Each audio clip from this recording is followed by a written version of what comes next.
Welcome to AMAS. Today in this video we are going to solve a question, and the question is 2 is to power x is equals to 3 and 12 is to power y equal to 8, and these equations are the given equation.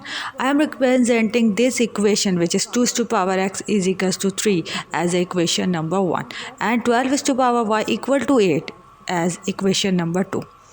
Now, xy plus 2y are required value or a required equations.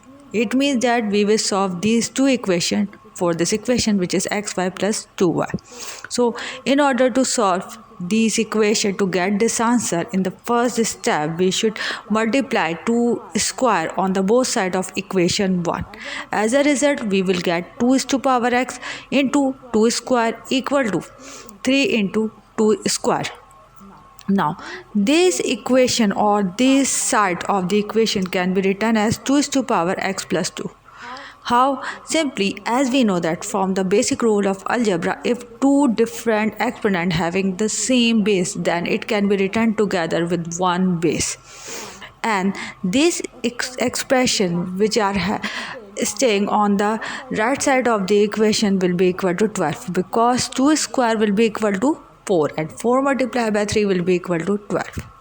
Now, in the next step, we should insert the value of 12 inside the equation number 2, and we will get, by replacing this 12 with this 2 is to power x plus 2, we will get as equation number 2 as 2 is to power x plus 12. This is the value of 12, and this 5 will remain same and equal to 8.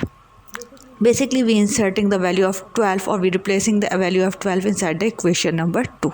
Now, in the next step, we should multiply both of these value, and we will get 2 is to power xy plus 2y, and this 8 can be written as 2 is to power 3. And as we know that from the basic rule of algebra, if the two bases are equal in magnitude, then their power are also equal. So here we apply the same rule, and we will get xy plus 2y equal to 3, and this is the answer for this equation. I hope this video will be very useful to all of you. If you like this video, please hit the like button and subscribe to our channel. Thank you.